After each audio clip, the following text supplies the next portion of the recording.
नमस्कार दोस्तों, मैं सैल वागड़ी आपके अपने YouTube चैनल फ्यूचर कैरियर में आप सबका हार्दिक स्वागत करता हूं।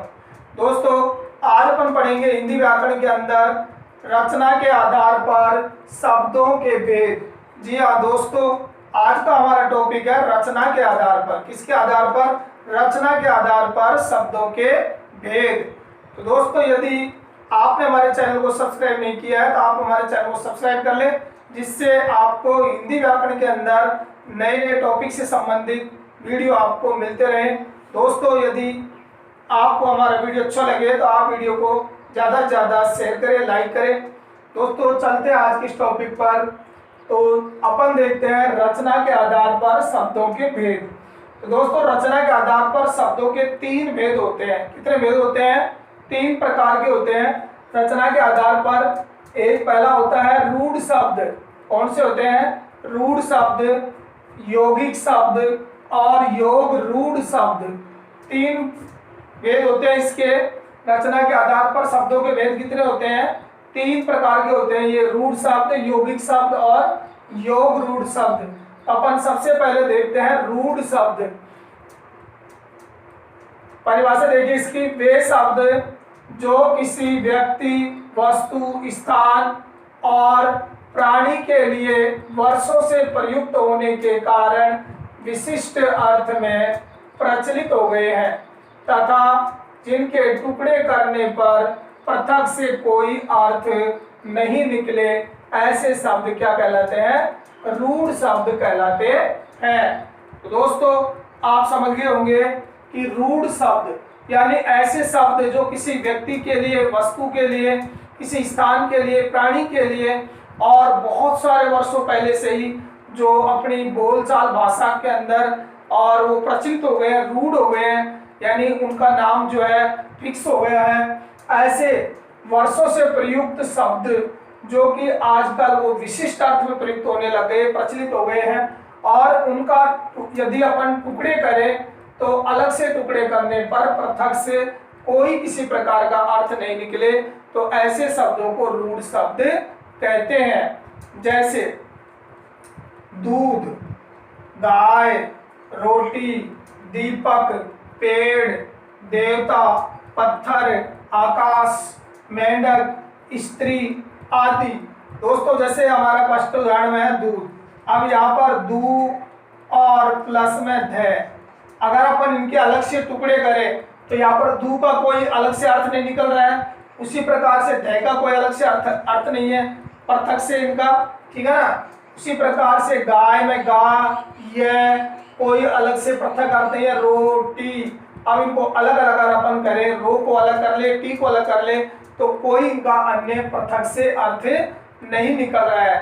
तो दोस्तों, ऐसे शब्द जो किसी व्यक्ति के लिए, वस्तु के लिए, स्थान के लिए और प्राणी के लिए बहुत वर्षों से जो प्रचलित हो गए हैं किसी विशिष्ट अर्थ के अंदर, ऐसे शब्दों को क्या कहते हैं? रूढ़ शब्द कहते हैं। और इनका पृथक से कोई अन्य अर्थ नहीं निकलता है।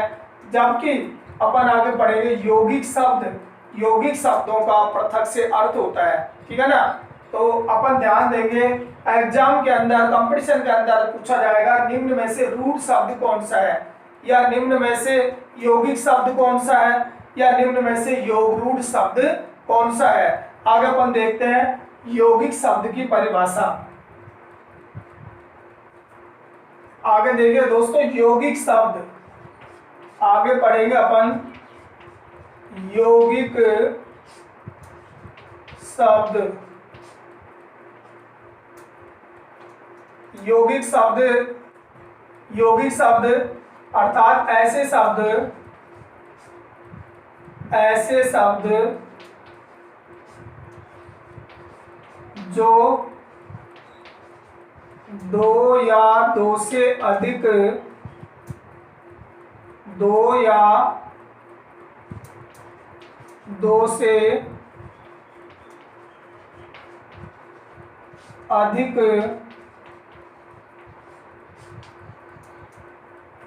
ऐसे शब्द जो दो या दो से अधिक शब्दों के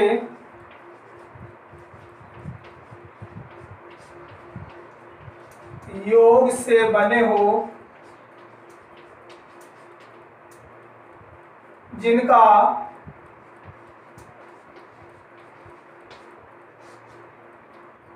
जिनका पृथक से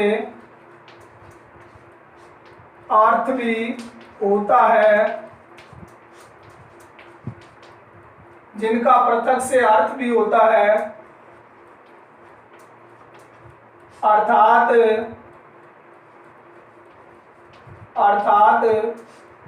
समस्त संधि समास उपसर्ग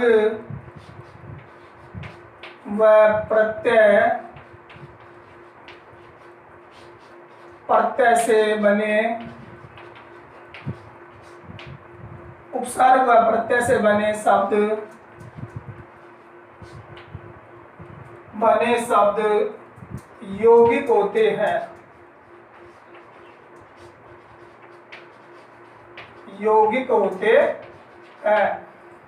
देखिए दोस्तों, यौगिक शब्द ऐसे शब्द जो दो या दो से अधिक शब्दों के योग से बने हो। किससे बने हो? योग से। यानी जिस यौगिक शब्द वो होते हैं जिनमें दो शब्द आपस में, दो या दो से अधिक शब्द आपस में जिनका योग हो रहा हो, मिलान हो रहा हो, जुड़ रहा हो, तो उनको कहते हैं यौगिक शब्द। और जिनका पृथक से अर्थ भी होता है। अपने बड़ा रूढ़ शब्द के अंदर जो वर्ण अलग होता है उसका कोई अर्थ निश्चित नहीं होता है, निरर्थक होते हैं वो सारे। जबकि यौगिक शब्द के अंदर पृथक से जो शब्द अलग से होते हैं उनका अर्थ होता है। क्या होता है? उनका अर्थ होता है। यानी जिनका पृथक से अर्थ भी होता है, अर्थात ऐसे शब्द जो समस्त संधि से बने हो या समास से बने हो। संधि, समास, उपसर्ग व प्रत्यय से बने हुए शब्द सारे क्या होते हैं? यौगिक शब्द होते हैं। अब एग्जाम्पल देखेंगे इनका, अपन उदाहरण देखेंगे। जैसे दूध वाला। अब यहाँ पर दूध शब्द अपन अलग कर देंगे, सार्थक है ये भी, और वाला दोनों अपन सार्थक शब्दों से मिलकर के यौगिक शब्द बना है। दूध वाला में क्या है? यौगिक शब्द है ये।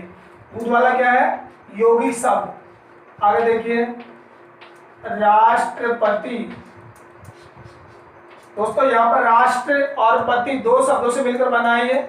यहाँ पर राष्ट्र शब्द भी सार्थक है और पति शब्द भी सार्थक है, दोनों का अलग से अर्थ निकलता है। उसी प्रकार देखिए, राजमाता। यहाँ पर राज और माता यानी दोनों शब्द क्या है? सार्थक है, अलग अलग प्रकार से। उसी प्रकार देखिए, महर्षि। तो महा प्लस ऋषि, यहाँ पर दोनों शब्द अलग हैं और सार्थक हैं, यानी महा और ऋषि दो शब्दों के योग से मिलकर ये शब्द बना है महर्षि। ठीक है ना? उसी प्रकार से हिमालय। तो यहाँ पर हिम शब्द और आलय शब्द संधि हो रही है आपस में दोनों में, ये संधि से बना हुआ है। ठीक है ना? हिम प्लस आलय, तो हिम शब्द भी सार्थक है और आलय शब्द भी सार्थक है। हिम यानी बर्फ और आलय यानी घर, अर्थात बर्फ का घर, बर्फ का निवास। तो यहाँ पर दोनों शब्द सार्थक है। हिम और आलय दो शब्दों के योग से मिलकर बना है हिमालय। तो यहाँ पर योग से बनने का ये शब्द कहलाएगा यौगिक शब्द। ठीक है ना? आगे देखिए, चिड़ी मार। अब चिड़ी को मारने वाला, तो चिड़ी शब्द और मार शब्द दोनों यहाँ पर सार्थक हैं और चिड़ी और मार दो शब्दों के योग से मिलकर बना है चिड़ी मार। तो ये भी क्या है? एक यौगिक शब्द है, न कि रूढ़ शब्द। रूढ़ शब्द के अंदर तो अपन ने पढ़ा था कि वर्ण को अलग करने पर उसका कोई सार्थक अर्थ या कोई सार्थक शब्द नहीं बनते हैं, तो वो कहलाते हैं रूढ़ शब्द। जबकि यौगिक शब्द के अंदर दो शब्द होते हैं और दो शब्दों के योग से या दो से अधिक शब्दों के योग से मिलकर कोई सार्थक शब्द बनता है और प्रत्येक शब्द को अलग करने पर उसका अर्थ निश्चित होता है। ठीक है ना? आगे देखिए, प्रतिदिन। प्रतिदिन। तो यहाँ पर प्रति और दिन दो शब्दों के योग से मिलकर बना है ये। प्रति और दिन दोनों शब्द सार्थक है आपस में, और दोनों के योग से मिलकर बना है प्रतिदिन, यौगिक शब्द। आगे देखो, ईश्वर प्रदत्त। ईश्वर प्रदत्त, ईश्वर के द्वारा प्रदान की गई वस्तु ईश्वर प्रदत्त। तो ईश्वर और प्रदत्त दोनों शब्द यहाँ पर क्या है, सार्थक है, और दो शब्दों के योग से मिलकर बना है ईश्वर प्रदत्त। तो ये हमारा क्या है, यौगिक शब्द है। क्या है ये, यौगिक शब्द।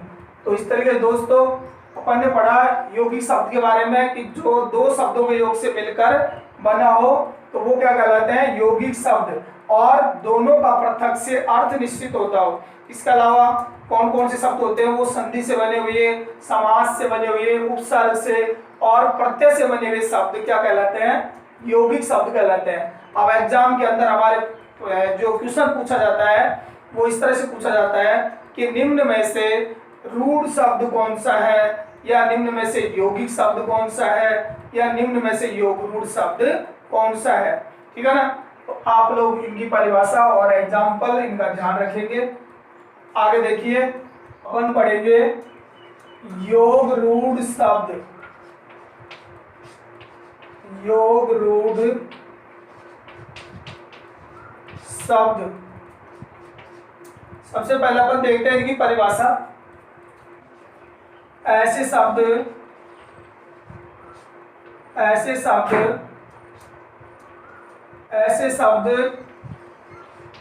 जिनका निर्माण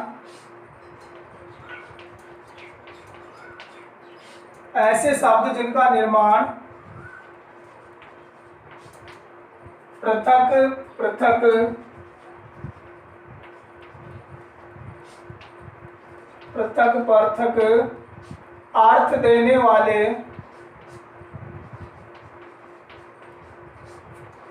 अर्थ देने वाले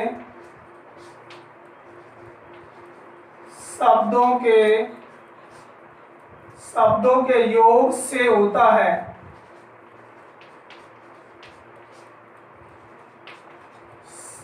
ऐसे शब्द जिनका निर्माण पृथक अर्थ देने वाले शब्दों के योग से होता है, किंतु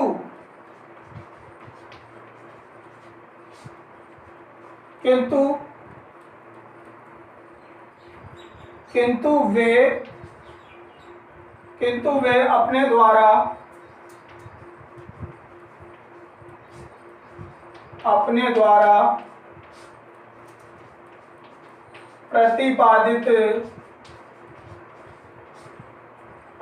प्रतिपादित अर्थों में से अनेक अर्थों में से किसी एक विशिष्ट अर्थ के लिए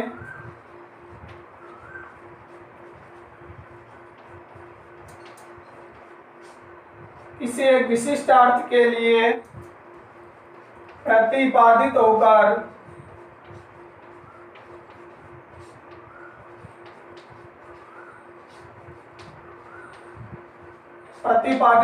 रूढ़ हो गए हैं।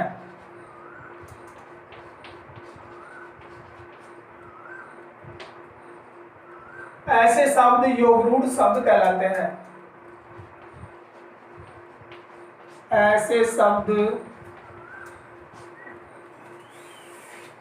योगरूढ़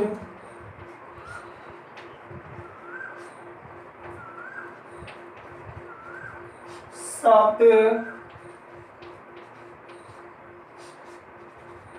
कहलाते हैं।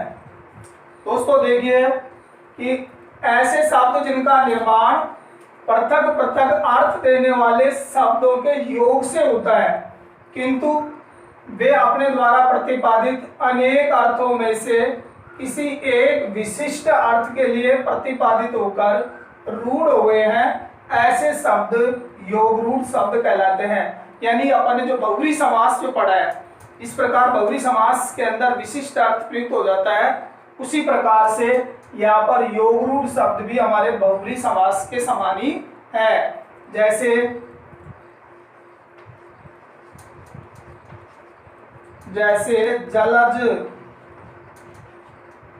जलज, यानी जल में जो जन्म लेता है, अर्थात क्या होगा, कमल। क्या हो जाएगा, कमल। तो यहाँ पर जलज शब्द क्या है हमारा, योग रूढ़ शब्द है। क्या है ये, योग रूढ़।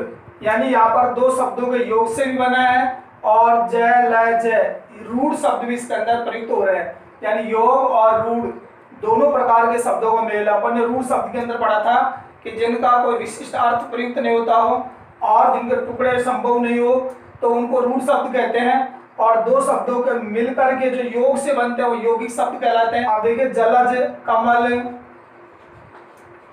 पीतांबर। पीतांबर तो पीत यानी पीले, अंबर यानी वस्त्र, तो यह हो जाएगा विष्णु। पीतांबर का क्या हो जाएगा, विष्णु। उसी प्रकार से दशानन, दस है जिसके आनन यानी मुख, कौन हो जाएगा, रावण। विशिष्ट अर्थ में क्या हो जाएगा, रावण। तो ये यहाँ पर जलज, पीतांबर, दशानन क्या है, हमारे योग रूढ़ शब्द है। क्या है ये, योग रूढ़ शब्द। उसी प्रकार से लंबोदर, लंबा है उदर जिसका, अर्थात गणेश जी, ठीक है ना। उसी प्रकार से मुरारी, मुरारी तो मूर राक्षस का नाम है, अरि यानी शत्रु। मूर नामक राक्षस के शत्रु कौन थे, कृष्ण भगवान थे। तो मुरारी का क्या हो जाएगा, कृष्ण। विशिष्ट अर्थ क्या हो जाएगा इसका, कृष्ण। उसी प्रकार से रावणारी, रावण के हरि कौन थे, रावण के शत्रु कौन थे, तो श्री राम थे, श्री राम यहाँ पर। तो यहाँ पर जलज, पीतांबर, दशानन, लंबोदर, मुरारी, रावणारी, ये सब क्या हमारे योग रूढ़ शब्द है। क्या है, ये सब योग रूढ़ शब्द है। तो दोस्तों एग्जाम के अंदर यदि आपसे पूछ लिया जाए कि जलज शब्द क्या है, रूढ़ है, यौगिक है या फिर योग रूढ़ है, तो आप लोग ध्यान देंगे कि बहुरी समास के समान विशिष्ट अर्थ में जो प्रयुक्त होते हैं उनको योग रूढ़ शब्द कहते हैं। ठीक है ना। तो इस तरीके से दोस्तों आज अपन ने पढ़े रचना के आधार पर शब्दों के भेद, रूढ़ शब्द, यौगिक शब्द और योग रूढ़ शब्द। दोस्तों हम सभी के लिए कंपटीशन दृष्टि से ये टॉपिक बहुत ही महत्वपूर्ण है। दोस्तों यदि आपको हमारा वीडियो पसंद आए दोस्तों ज़्यादा से ज़्यादा शेयर करें, लाइक करें, आप हमारे चैनल को सब्सक्राइब कर लें जिससे आपको नए नए लेटेस्ट वीडियो अपडेट निरंतर मिलती रहे। दोस्तों आज के इस वीडियो में बस इतना ही और मिलते हैं नेक्स्ट वीडियो में नेक्स्ट टॉपिक के साथ। तब तक के लिए जय हिंद।